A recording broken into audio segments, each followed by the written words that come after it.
Good evening, everyone. My name is JD Wyzolek, and I am the founder of azcollegeplanning.com and azgivesback.org. And I like to call this talk, You Don't Know What You Don't Know About College, but What You Really Need to Know About College, or How to Not Go Broke Paying for College.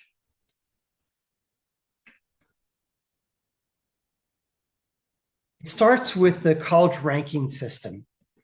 And you've probably heard that this college is ranked number 1 in biology and this college is ranked number 17 in engineering. You've probably heard those things.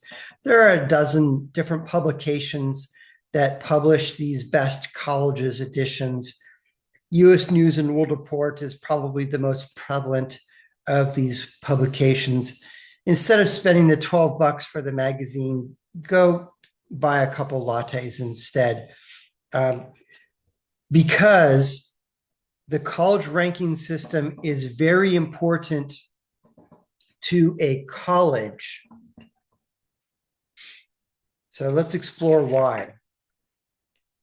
Have you asked yourself, why would a college give out a scholarship to anyone? Is it because they're kind and generous, or is it because they want or need a specific student?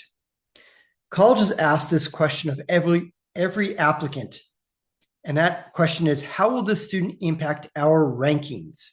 Will the student impact our rankings positive, neutral, or negative?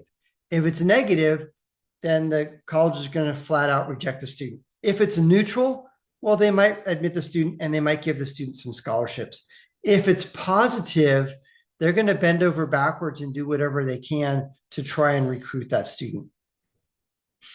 And when they bend over backwards to try and recruit that student, they're going to offer incentives for that student to choose to go to their college. And those incentives are scholarships. I love the rivalries that go on between certain colleges, ASU and U of A, for example. Another great rivalry is USC and Berkeley. So this last year, UCLA and Berkeley. UCLA knocked Berkeley off the podium and became the #1 public national university. Because UCLA attained that #1 spot, that attracted attention.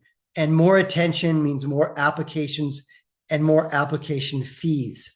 So colleges value the ranking system tremendously because the bottom line is money. So last year, 2024, UCLA had 149,000 students apply, and it costs $80 to apply. So when you do the math, 145,000 times $80, that was $11.6 million that was generated just in application fees.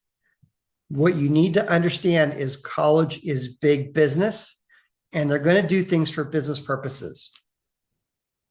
So because application fees bring in tens of millions of dollars, colleges will do anything to manipulate the rankings.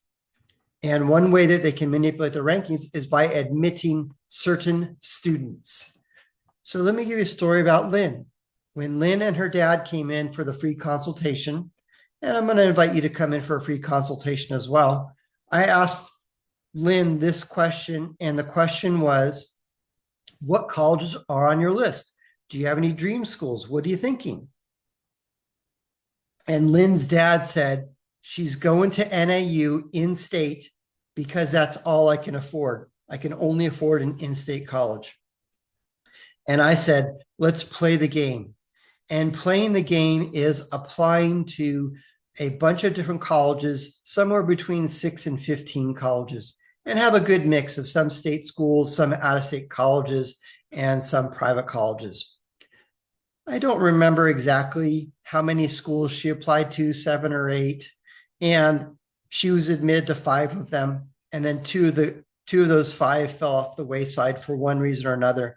And it came down to these 3 colleges: Willamette University, in Oregon, Whitman College in Washington, and Northern Arizona University. And we helped her with her essays. We helped her with her applications. We showed her how to properly market herself, how to sell herself to those colleges, and helped her. And we also helped her identify which colleges to apply to. The first college that admitted her was Willamette University in Oregon. And Willamette gave her a pretty good scholarship at $25,500 per year. And Dad's net cost was about 20 grand. Lynn was on cloud nine for days. Dad, not quite so much. We still got a $20,000 per year gap. The second college that admitted her was NAU. And after scholarships and everything, Dad's net cost was $10,650. Dad says, I could do that. I'd rather not, but I could do that. And then the last college that admitted her was Whitman College in the state of Washington. And Whitman offered her $40,750 in scholarships and grants. Dad's net cost, $5 grand. Here's the funny story of it is we helped Lynn apply to all these colleges. And then once she received all of these award letters, we had a meeting and we were talking about the net cost for each of these colleges. And Lynn asks me, which college should I go to? I don't know, you choose. She ended up going to Whitman. And what's awesome is she received that same scholarship each of the 4 years that she was there. It also covered 2 study abroads. It covered a study abroad in Peru and another one in Japan. So the question is, why did this college or these colleges give her these scholarships? Why did that college give her an amazing scholarship package? It's because they needed her. She had a positive impact on one or more categories that was ranked that the college valued. Yes, she had good grades and some decent test scores. However, one category was girl going into a mostly male-dominated major. Don't ask me which one. I don't remember off the top of my head. Another category was Arizona kid going to this college in the state of Washington.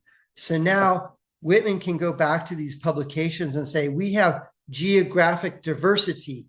We've got kids from here, we've got kids from there, we've got kids from all over. We even have students from Arizona. And now I'm really happy to report it is Dr. Lynn. So I'm super excited for her future.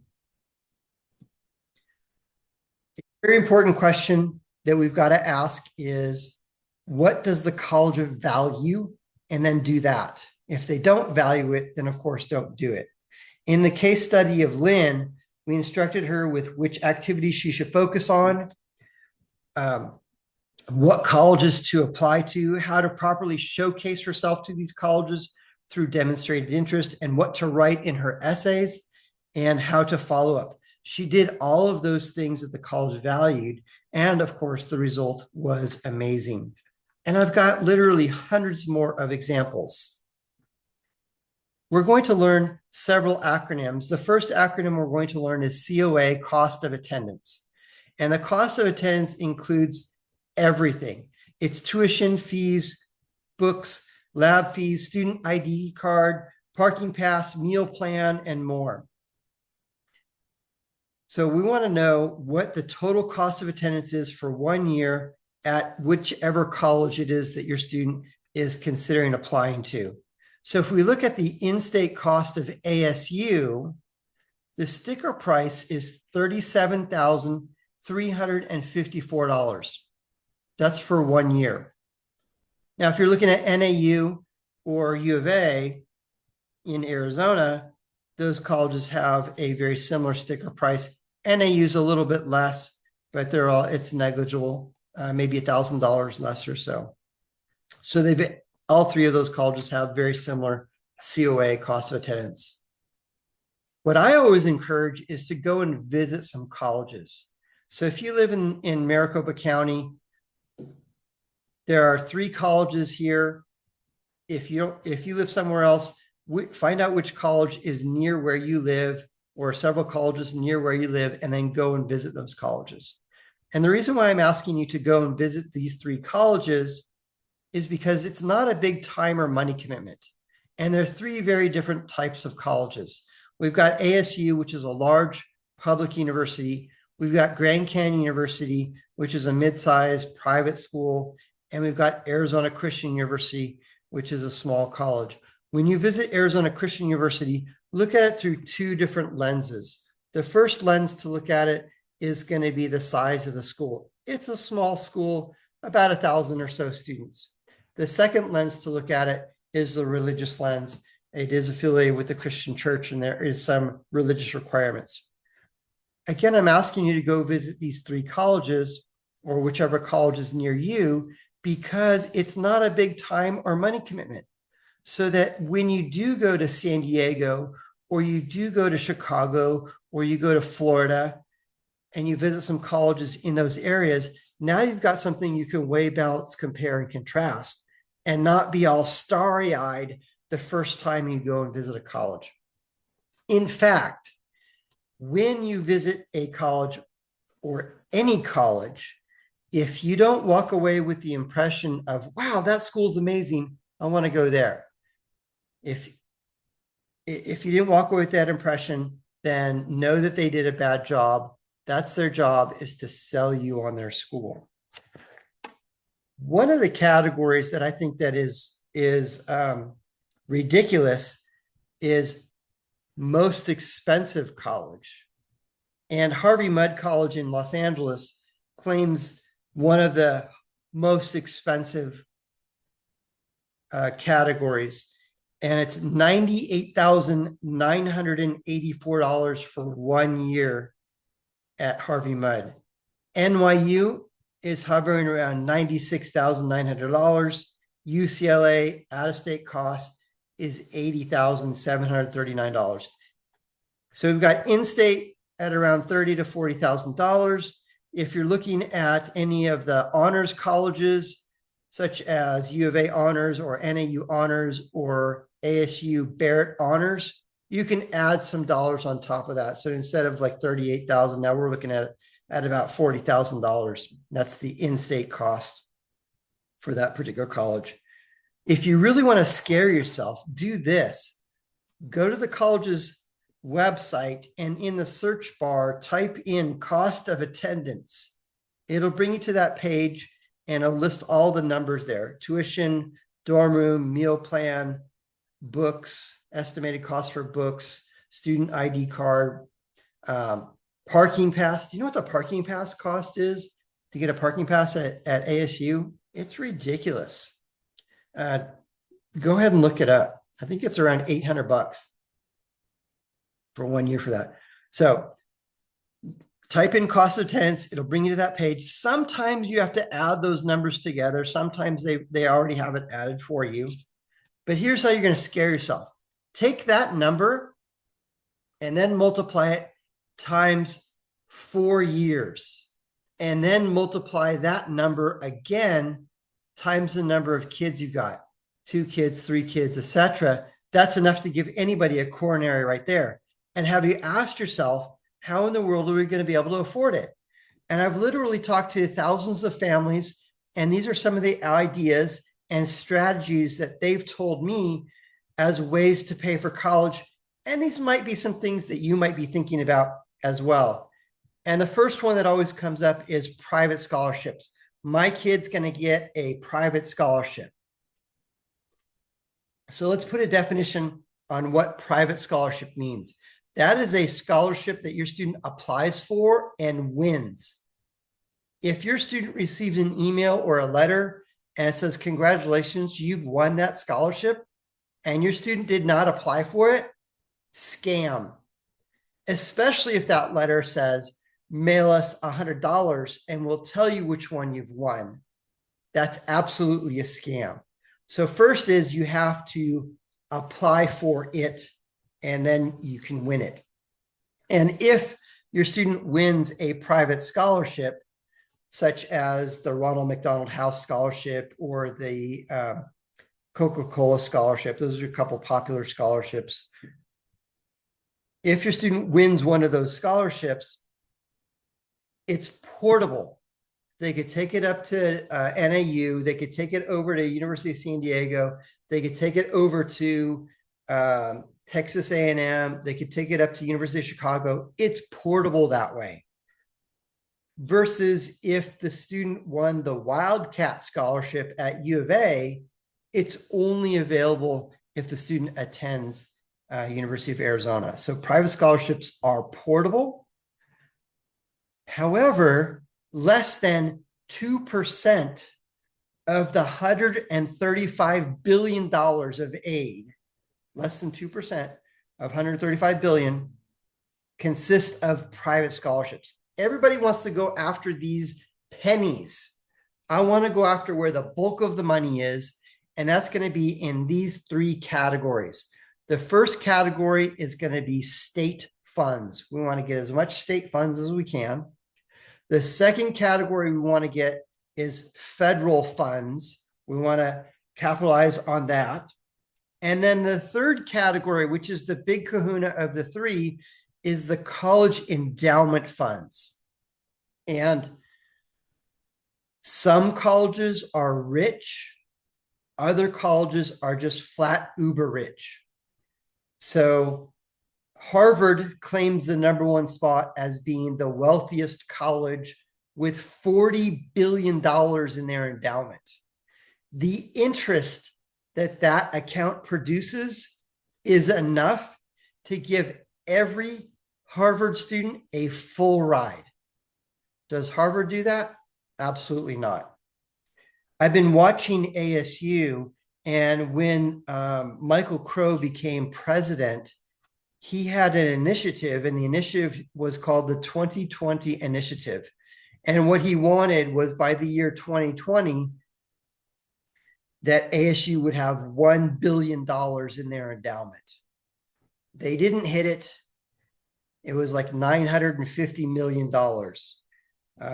in 2020. Now, if we look at their endowment, they're at $1.3 billion in their endowment. So when I'm looking at colleges and I'm making recommendations, these are the colleges I think your students should apply to. One of the many questions that I'm asking is, does that college have any money to give out?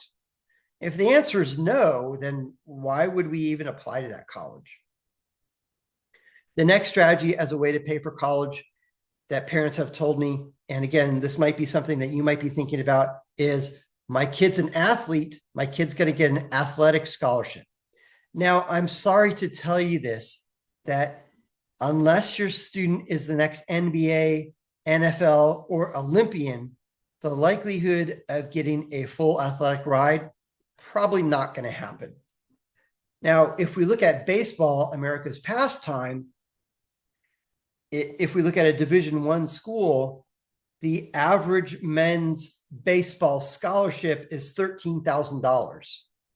That's way short of the cost of attendance at a state school and very, very shy of the total cost of attendance at a private college.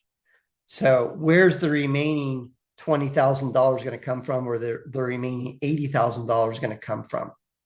Now, sometimes those baseball scholarships are split. That 13 grand is split between two baseball players, maybe even three, maybe even four. So if you want to look at the big moneymaker sports in college, those are going to be football and basketball. The next strategy as a way to pay for college that parents have told me is we've saved some money. And I read a statistic that the average family has saved $10,000 to apply to college, apply towards college. And now, God bless you if you've saved that money or if you save more than that. The question then is, how are we going to make 10 grand go where 100 should, or even 400,000 should? And then the next question we've got to ask is, if you have saved some money, we want to know this. We want to know how the financial aid system looks at that money that you have saved, and are you going to get penalized for it? And the answer is maybe.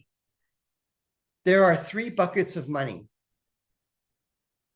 The first bucket of money is money that is in the student's name, and that gets assessed at the highest percentage, anywhere from 20 to 25%.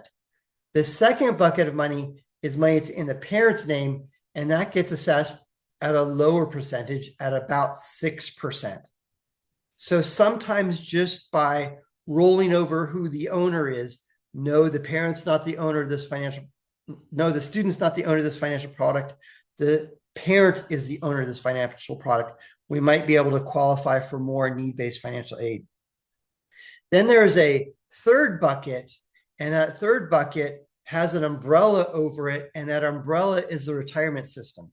And any money that's parked in that category is not assessed in the financial aid system.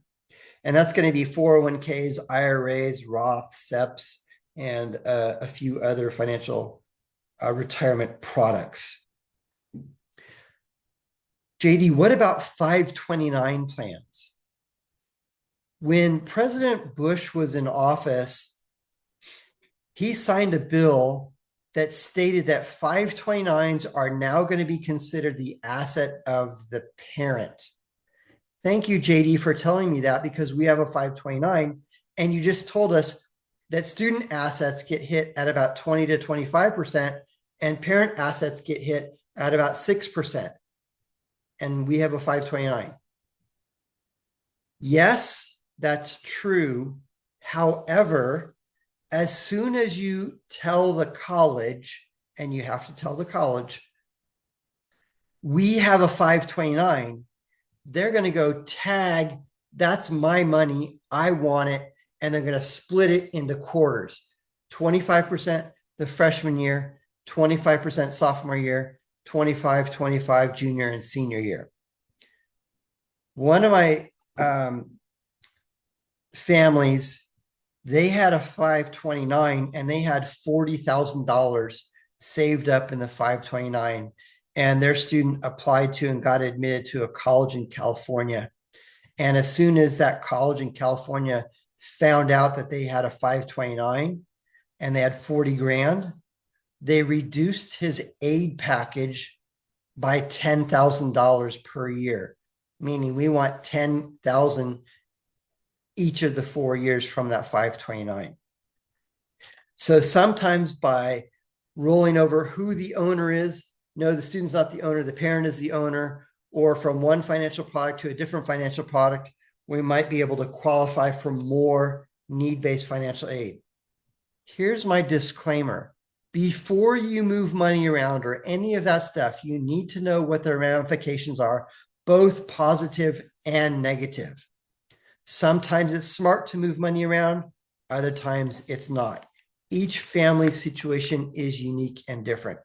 If you want to talk about that in the free, no obligation college consultation, I'll be happy to give you my expert advice on how the financial aid system looks at whatever you have saved. Another strategy that parents have told me as a way to pay for college is we're going to pay as we go. And that would be a payment plan. Most colleges are looking and wanting you to pay the entire semester up front. There are some colleges that have payment plans. For example, La Sierra University in Riverside, California. Last time I looked at it, they had a payment plan, and that payment plan was $75 a month on top. That was their fee. And then whatever the monthly payment was on top of that. What's very interesting is President Trump and Congress just signed the One Big Beautiful Bill. And one of the things in the One Big Beautiful Bill is that they're planning on putting a cap on the amount of federal loans that can be issued, federal educational loans. And that cap is $65,000. I don't know if that's per student or if it's lifetime. I don't know. I also don't know if it's been implemented. It hasn't been implemented yet. It might go into effect in July, or it might be a couple of years out. I'm definitely keeping an eye on that to see what happens with that, because another strategy that some parents have told me as a way that they're going to pay for college is we're going to borrow the money through the federal educational loans. And there's a loan called the PLUS loan, and it stands for Parent Loan of Undergraduate Students. And that is the federal educational parent loan. Prior to the One Big Beautiful Bill, there was no cap. So if a student was admitted to a school, an expensive college like Stanford, as an example, and Stanford has a sticker price of $90,000, if that student was admitted to Stanford and received no scholarship and no grant aid, Stanford would offer $5,500 in a federal student loan, and then the remaining $93,500 could be offered to the parent in a Parent Plus loan. Please don't do that. I just want to tell you what some colleges are going to do. I had another family that came in for the free consultation, and they wanted to know what the heck it was they were about to sign for. When your student applies to a college, one of the things that's going to happen is your student's going to receive a letter from the college, and that letter is called the acceptance letter. And the letter is going to either state, congratulations, you're admitted, or no, you're not. If they say no, you're not, that's the end of the story, but not really. I had another student who was got a rejection letter, and we went back and we appealed and we did some things, and they reversed the decision. They did admit the student, and they did give the student some scholarships. So no isn't always the final no. If the student is admitted, then it's going to say, congratulations, you're admitted. And then maybe 2 weeks later, maybe 2 months later, your student will get a second letter from the college. And that second letter is going to be the award letter or the award offering. And the award letter, the award offering, is going to list all of the scholarships and all of the grants and anything else that's being offered to the student from that college.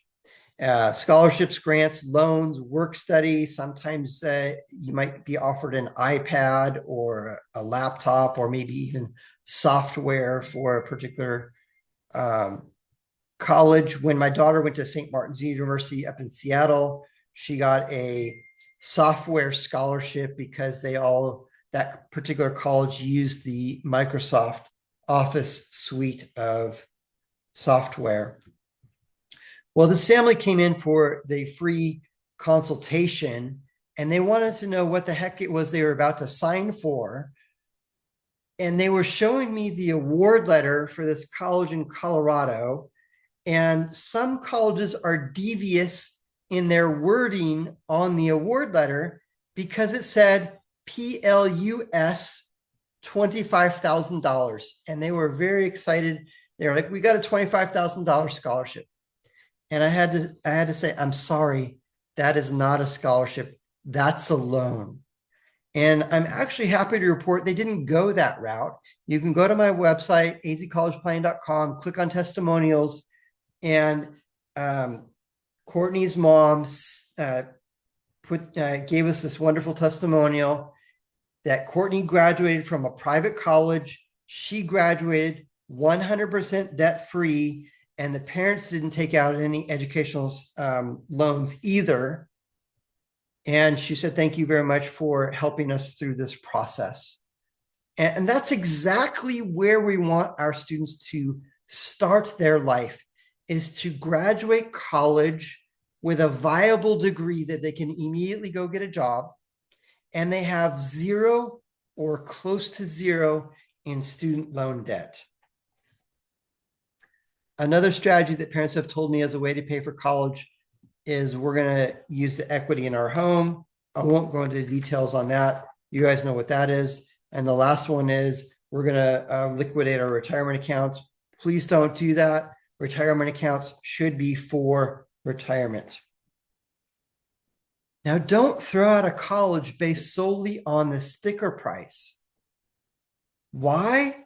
Because private colleges, and sometimes I'll have students and parents come in and I'll make a recommendation. Oh, you should look at this college or that college. One of the colleges that I like is Pepperdine in California. Yes, I want to live there. It's right on the coast. And if you're one of the lucky ones, your dorm room overlooks Malibu Bay. Just beautiful. Yes, I want to live there. And parents and students will look at a college like that and they'll go, oh, this college is $90,000 a year. There's no way we're going to be able to afford that. And they don't even apply to that type of a college. Don't throw out a college based on the COA, the cost of attendance. Do not throw out a college based on the sticker price. Why? Because private colleges know that they must compete with in-state costs. And when that private college identifies a specific student, a certain student that they want, that they need, they will bend over backwards and make it financially feasible for your student to attend that college by offering scholarships. And I just showed the example of Lynn. This is where we at AZ College Planning, where we really excel.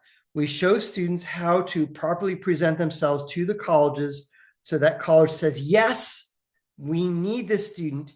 And then we guide the student on what types of activities to be involved with, what things to write in your essay, and really how to sell yourself to those colleges so those colleges say, yes, we want this particular student.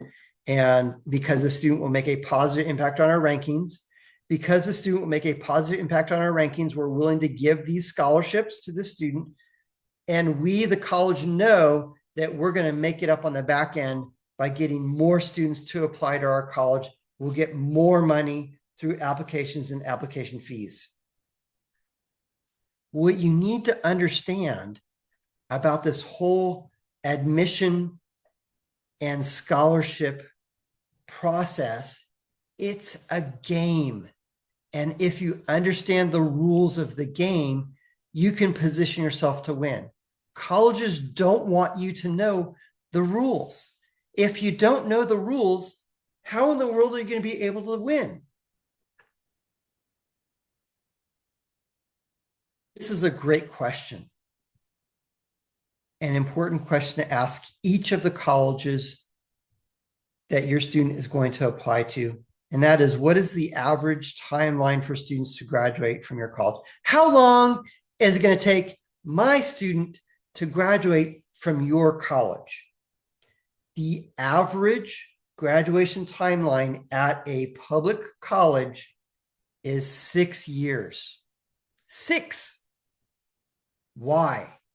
Well, one reason is because, especially at a large college, a student tries to get into a 100 level class and that class is full. And I need to be in this 100 level class before I can go into the 150 or the 200 level class. That's one reason why it's taking these students longer, is because they can't get into the class. They have to wait till that cycle comes back around before they can apply to try and get into that class. And if that class isn't offered the next semester, but it's offered only once a year, now we've got to wait an entire year for that cycle to come back around. That's one reason. The most, and you can go to my website and click on the college results button. ASU, 66% of the students are taking 6 years to graduate.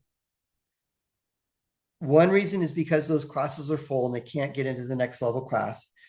That's one reason. But the most prevalent reason is because students flip-flop between majors. This week, I'm a biology major. No, I think I'll be a business major. Ooh, philosophy major. That sounds really cool. I'll do that. No, I'm back here. I'm undeclared. Every time a student changes majors, that pushes the graduation window out further and further. So one of the things that we do at AZ College Planning is we can help your student identify what major and what career to study in college, so that when they, and do this before they go to college, so that when they do go to college, they're solidified, this is the direction I want to go into, and they're less likely to change their major and change their mind.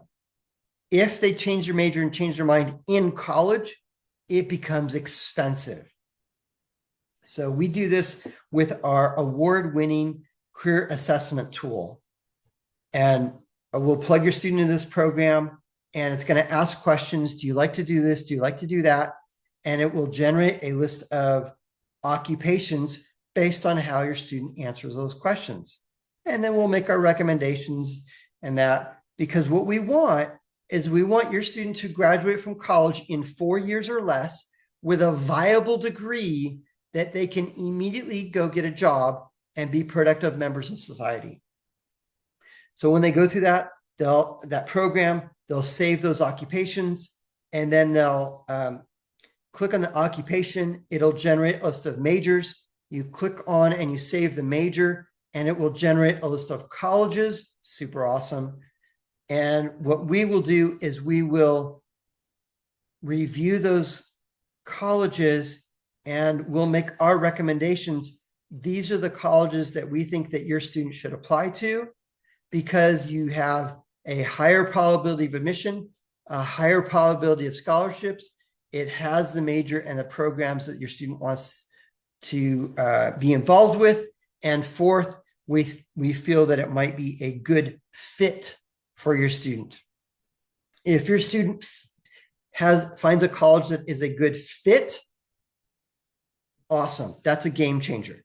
Because if they fit, and we'll talk about how to figure out if a college is a good fit at a later point.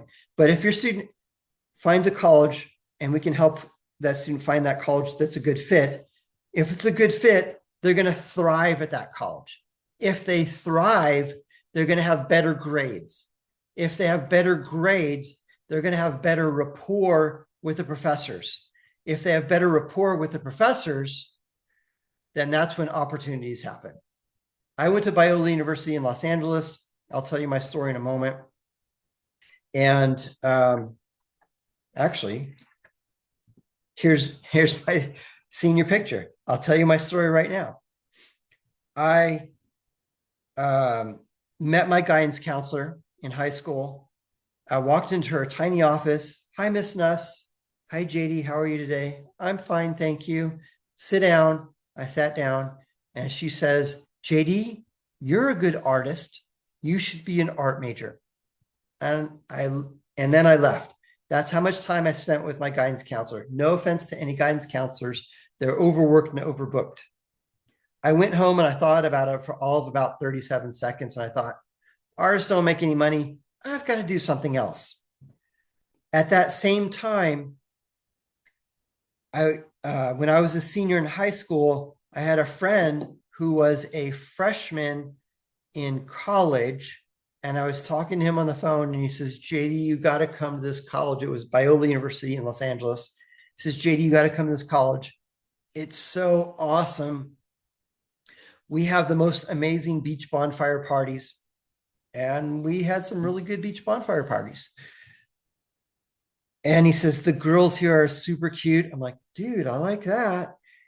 And then I asked the question, do they have a graphics department? And he says, yeah. And I said, dude, I'm in. And that's how much thought went into me picking my career major in college and all that stuff. What ended up happening is, because it was a good fit for me, and because I had good rapport with the professor, my professor said to me, JD, there's an internship opportunity that's available. I think you should apply for it. And if you apply for it, I'll write the recommendation. And he did, and I did. I applied for it and I got it. I did that in my junior year of college. I really wish I would have done that in my freshman year of college, because I got an internship at a graphics house my junior year, and I thought, I don't want to do this the rest of my life. And I had to reset and all that stuff. So at AZ College Planning, we're going to help your student identify the major and the career before they go to college. Let's move on to the financial aid forms. There's two financial aid forms. The first one is called the FAFSA form, and you may have heard about this form. I'm not going to go into a lot of details on this. There's a lot of information that's already available. There's a second financial aid form called the CSS profile. There's some differences between the two forms. There's some similarities between the two forms. Every college is going to ask you to submit the FAFSA form. And some colleges are going to ask you for the FAFSA and the CSS profile financial aid form. The similarities is they both ask you about financial numbers and how much, what's your adjusted gross income and that. So there's some similarities with that. The difference is the FAFSA, there is no fee to submit it. Hence the name, Free Application for Federal Student Aid. It's an acronym, FAFSA. So there's no charge to submit it. Whereas the CSS profile, which is administered by College Board is the same entity that creates the SAT test, PSAT, APs, CLEPs, and a few other things. The CSS profile, it's $25 for the first college and $16 for each additional school. So if your student applies to 3 colleges that require the CSS profile, it's going to be $57. So just know that when you're looking at colleges. Sometimes I'll make my recommendations. I think you should apply to this college because it is a CSS profile school, and you'll probably get a lot of scholarship money. And then sometimes I'll make recommendations. If you apply to that college because it's a CSS profile school, you're probably not going to get any aid at all, or very little aid. So sometimes we make recommendations, apply to these colleges because we'll probably get a good aid package in that. Another difference between the FAFSA and the CSS is the CSS, the FAFSA is static. Colleges cannot add or subtract questions. Those questions are what they are. The CSS profile asks all the same questions that are on the FAFSA form. And then in the supplemental section, colleges can ask whatever questions that they want. So MIT and MIT does require the CSS profile. In the supplemental questions section, MIT asks, what's your kid's cell phone number? Why do they want to know that? Here's the reason. If a college asks your student any financial questions, parents, please instruct your students to say this: I don't know, or 0. Preferably, I don't know. Another question that is asked on the CSS profile is, what's the make, model, and year of your vehicles? JD, why are they asking me that question? Because if you claim that your adjusted gross income is $50,000 and you're driving a 2026 Bentley, those don't match, and they're going to start asking more questions. I had another family, they hired us, and I made some recommendations. These are some colleges I think you should apply to. And John applied to those colleges. And I had a conversation with Dad, and Dad said, I don't want to submit these forms because we make way too much money to qualify for any aid at any college. And I said, play the game. And playing the game is submitting these forms. It's another way to demonstrate interest, and demonstrating interest is critical. So let me give you a little bit of background on John and his family. John's dad, his adjusted gross income was $1.5 million. He had $5 million in his checking account. He had another $10 million in a brokerage account. He owned several $1 million homes, free and clear. So just a very wealthy family. And John applied to a college in Washington, D.C. that was a need-based aid only school. And what that means is if that college admits that student and that college determines that that family does not qualify for a need-based aid based on the college's formula, then that family is probably going to pay full price to go to that school. So I said, and I can't remember which school it was. It was either Georgetown or George Washington University, one of the two George schools in DC. And I told Dad, you know what, we do need to submit these forms. We will help you. We will assist you with submitting these forms. And he agreed to all that. The end of the story is John was admitted to that college, and that college looked at John and they're like, yes, we need this student. And they also looked at Dad and they're like, oh, Dad's making some money. Maybe Dad might be a future donor later on. And what the end result is they gave John a half scholarship. It was like $25,000 or $30,000, half of tuition. And he ended up going to that college. So play the game, know what the rules are. And if you know the rules, then you can position yourself to win. I won't tell you the name of the college. I'll just give you their initials. USC. USC is notorious for rejecting students who do not give them everything that they're asking for. And one of the many things that USC is asking for is they want the CSS profile. And the reason why they want the CSS profile is they want to know, if we admit your student, can mom and dad pay? Wait for it. The number one way to get more money is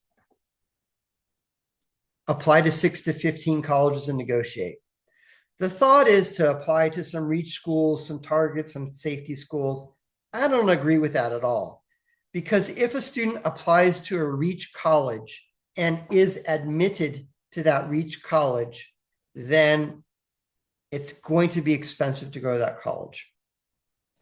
So here's a story, is apply to 6 to 15 colleges and then negotiate. That's my point, is negotiate with the college. If you ask the college if they negotiate, they're going to flat out tell you, no, we don't do that. Here's Danielle's story. When Danielle came into the office for the free, with Danielle and her parents came into the office for the free consultation, they eventually hired us. And I was talking with them and I asked them, have you visited any colleges? No, we haven't. Go and visit now, sooner than later. And the best time to visit is when school's in session, so you can see the other students that are there. And ask yourself if you can make friends. If the answer is yes, then consider keeping that on your list. So I said, have you visited any colleges? No, we haven't. I said, visit now. And Dad said, oh, we're going down to Tucson for a family vacation. While we're there, why don't we go and visit U of A? I'm like, yes, go do that. So Danielle and her family visited U of A. And afterwards, we had a conversation. And Danielle says, I love that school. I want to go there. That's the only college I'm going to apply to. And I encouraged her, please apply to more than one college, because if you apply to one college and that's it, and you're admitted to that one college, what else does that college have to do to get you to go to their school? Nothing. If that college now has to compete with 3 or 4 or 5 or more colleges, then that one college must offer some form of incentive, and the incentives that we want are scholarships. So she did apply to a handful of schools. We knew she was going to get admitted to U of A based on her grades and all that. And she was admitted, and her original award letter for U of A was zero. You want to come to our college, you have to pay full price. This is not unusual for certain colleges to lowball the first offer. Not unusual.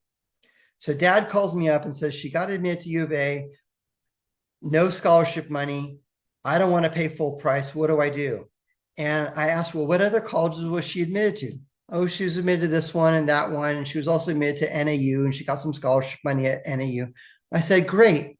Take the NAU award letter because that's a competitive school with U of A. Go down there and say, they gave me this. What can you do? And not only did they beat what that other college offered, they also offered Danielle an iPad. Danielle was super excited about the free iPad. Dad was more excited about the scholarships. Here's a few examples of our results. McConnell was admitted to NYU. He was offered $65,820 in scholarships. He applied to 9 colleges. He was admitted to all of them. We showed him how to market himself to these colleges. He got some great scholarship packages from multiple schools. NYU wanted him the most and gave him the most advantageous scholarship package. If you multiply that times 4 years, it was $263,280 that he got over 4 years. Why did he get that aid package? Because they wanted him. He applied to that college as not a theater major. 40% of the students who attend NYU are theater majors. We got way too many of those students. We need more of something else. And McConnell applied as a real estate and development major, and they tagged him and said, yes, we want that. We need that. So he did the work, he was coachable, and he followed through, and he got those results. I love this story about Rohit, and I love to ask this question. What's good? Good is being admitted to the college. What's better than that? Better than being admitted is getting a scholarship. What's better than getting a scholarship? Getting a full tuition scholarship. Now, when you talk to your friends and other students and they tell you that they got a full ride at ASU, U of A, or NAU, or almost any other state college, be very skeptical. What they probably got is full tuition. And if we look at the tuition at ASU, it's about $12,000 to $14,000.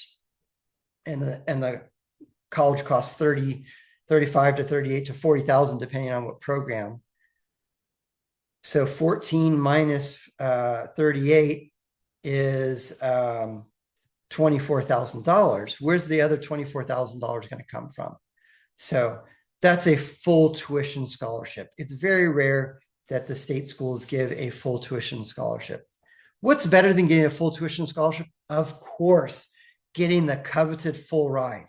And what a full ride covers is tuition, room and board, meal plan, books, fees, other incidentals, and that.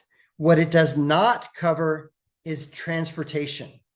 It's going to cost something to get your student from home to that college, whether it be paying for gas or buying an airline ticket or a bus fare or something like that. It's going to cost something for transportation. Typically, the full ride does not cover that. What's better than a full ride? This example here. And I'll read it to you. All tuition and mandatory fees for 4 years, a $4,000 per semester cash stipend, a $15,000 per semester on-campus housing stipend, and a $6,000 one-time award for study abroad. When you add all of that together and subtract that from the cost of attendance, he was getting paid $3,000, $1,500 per semester, total of $3,000 for the year. What's better than getting a full ride? Getting paid to go to college. If that is something that your student is aspiring to earn and win, let's have a conversation. Here's another example. Nicole was admitted to Wash U. She got $45,465 in scholarships. Parents' net cost, $11,000. When we multiply that times 4 years, that's $181,860 that she got over the course of 4 years. And we did some things strategically to maximize those scholarships. Now, Nicole did do the work. She was coachable and she followed through and she got those results. Here's another example of Bruce. He was admitted to Notre Dame, $51,016 in scholarships. Parents' net cost was 13 grand per year. It was less expensive for Bruce to go to this private out-of-state college than it would have been for him to go in-state. And his dad thought that my tagline, it could be cheaper to go to an out-of-state college than attend an in-state school, was just a sales pitch until we did it for him. And when we multiply that times 4 years, $204,000 is what he got. So dad thought my tagline was just a sales pitch. And then we did it again for Bruce's sister, Adele. She went to TCU and she was offered $216,820 in scholarships over the course of 4 years. She was another example of a student who did the work, was coachable, followed through, and got the results. We instructed her on what the rules of the game is, and she did that and got some great scholarships. But JD, are all of these students super brainiacs who have perfect GPAs and perfect test scores? No. Here's another example. And I won't tell you her name. Her initial is L. She was admitted to Spring Hill College in Alabama, and it was less expensive for her to go to this private college than it would have been for her to go in-state. And her GPA was 2.3. So no, you don't have to have perfect grades and perfect GPAs. What she did is she ticked off some boxes that this particular college wanted. And they valued that in this particular student. And that's why she was offered this incredible scholarship package. You don't have to have perfect grades. You don't have to have perfect test scores. You just need to target the right colleges. And that's where we at azcollegeplanning.com, where we can really help as identifying those types of colleges. We even work with military academies. I love this story about Tanner. When Tanner came in the office, he says, JD, I'm going to apply to the Air Force Academy because I want to fly jets for the Air Force, and that's the only college I'm going to apply to. And I said, please apply to all the military academies and every ROTC program and have a backup plan. And he agreed. He did all of that. A little while later, we had a meeting, and he says, JD, I've been doing some research on the Air Force's website, and the minimum ACT score is 24. I got a 25. What do you think? I said, they're going to take your application and they're going to throw it in the trash because you're just barely above the minimum. So we plugged him into our program, and our program is called Beat the Test. In the Beat the Test program, we instruct students how to beat the test. And he studied that material and got an amazing ACT score. He got a 29. What you need to understand about the SAT, ACT, and AP tests is they are all standardized tests. Because they are a standardized test, they have to follow a pattern. So we instruct students, here's how you identify those patterns. And he went through that program. And like I said, got a 29, got into the Merchant Marine Academy in Kings Point, New York. And when they were handing out assignments, they're like, where do you want to go? He says, Air Force. And he is flying jets for the Air Force. Jonathan, here's Jonathan's story. When Jonathan came in, he applied, we helped him identify colleges. He applied to a bunch of colleges. It really came down to George Fox University in Oregon. And Jonathan and his parents were having a conversation, and Jonathan said, or Jonathan's parents said, we are willing to spend X dollars for you to go to college. Anything above that, that's going to be on you, Jonathan. Earn a scholarship, grant, loan, sell a kidney, whatever, anything above what we're willing to pay, that's on you. And after all of the scholarships that were offered and what parents were willing to spend, we were $5,000 short. And Jonathan says, I've got a great idea. What if I call the college and I defer admission? Yes, almost every college will defer admission, and you fill out a specific form and they will hold your spot for 1 year. And I said, okay, you're going to do that. Then what? I'll go get a job and I'll save up some money. I'll work for a year and I'll save up $5,000. I'm like, then what? Work for a year, go to college for a year, work for a year, go to college for a year, take 8 years to graduate? No. Here's what I want you to do. I want you to call the college and I want you to speak to your admission representative. You know who your rep is, right? Now I'm asking him loaded questions because I had already instructed him on how to find out who his rep was and how to develop rapport with that person. He says, oh yeah, I know who that is. I said, call him, don't email, call him on the phone and say this: thank you for admitting me. And based on the scholarships that you're offering me, thank you for that. And what my parents are willing to spend, they're willing to spend this much money. I'm short $5,000. What can we do? And poof, magically, another $5,000 appeared. And Jonathan went to George Fox and he graduated in 4 years, not 8. Cole went to La Tech. He got 100% of tuition plus extra. Chad went to Vandy and got $231,000 in scholarships over 4 years. When I had a conversation with Chad and his mom, he said, Chad's mom said, please don't encourage him to apply to Vandy.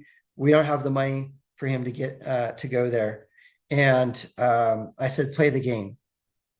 And because I'm like, Chad, you've got the package. You've got what Vandy wants.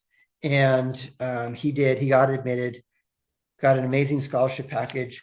And mom and dad's net cost was $5,000 to go to that college. I got a very nice email from Chad's mom after that. Go to my testimonials page and you can see that. Trevor got $212,000 to go to TCU. He graduated 100% debt free.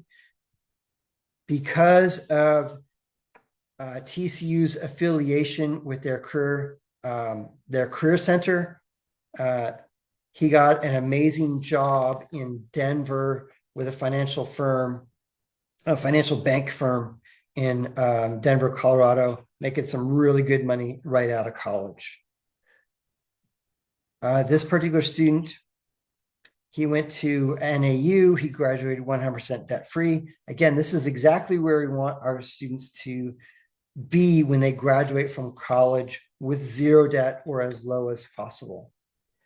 Again, I've got literally hundreds of these examples. Jared was offered $39,000 per year to go to IIT, Illinois Institute of Technology.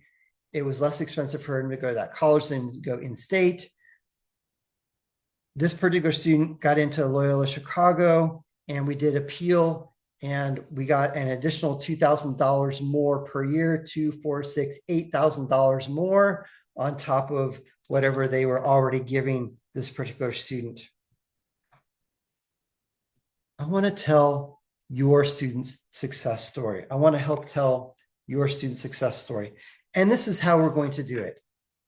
What we do is we offer one-on-one meetings with the student. We help by offering these personalized one-on-one meetings, personalized, compassionate guidance, motivating your student and helping your student stay on track and confident in their college journey. We also have parent meetings. Parent meetings will be more on the financial side, looking at your numbers and offering some suggestions on that. And then we host a variety of different classes. I already mentioned the Beat the Test class. We have a how to study class, the influencer marketing class, resume class, application and essay class, some parent classes, and more. And these classes are all designed to help your student understand the rules of the game. And when you understand the rules of the game, you can position yourself to win. You can legally and ethically stack the deck in your favor to win. If you'd like to come in for a complimentary, no obligation college consultation, please click on the link or send me an email, jd@azcollegeplanning.com. Please include your daytime phone number so I can reach out to you, and we will compare our calendars and put something on the calendar. Also include the year that your student is going to graduate high school. Again, here's another great example. A text message I got from Noah, and he is now at Georgia Tech as we speak. And I'll read his text message that he sent to me. I got into Georgia Tech. Thank you for the 10-week plan you gave me. It helped me get into my dream school, which means a ton. I will be attending Georgia Tech in the fall, and I got $32,000 a year. It was the best offer I got outside of ASU. 32,000 times 120 times 4 is $128,000. Was it worth it for this family to hire us? Absolutely yes. So you have one shot at getting it right, and getting it right to get your kid into college and get the best aid package. Don't leave it to chance. We are the nation's leading experts in admission and financial aid and guidance, and guiding families with proven results since 2007. If you would like to come in and explore how we can make a real measurable difference with college admissions and college scholarships, please send me an email, jd@azcollegeplanning.com.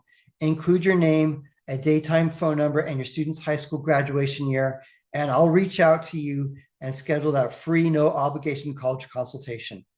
Send it now to jd@azcollegeplanning.com. And we can meet either virtually, or if you're in the Valley of the Sun, we can meet at my office, which is in Scottsdale. And that. Send me an email, jd@azcollegeplanning.com. If you do have any questions, please send me an email. I'll be happy to respond to your email and answer whatever questions that you have. Here's my big sales pitch. Tell your friends. Thank you very much for attending, and I wish you the very best of the evening. And again, jd@azcollegeplanning.com if you'd like a no obligation college consultation. Thank you very much. Have a good evening. Bye-bye.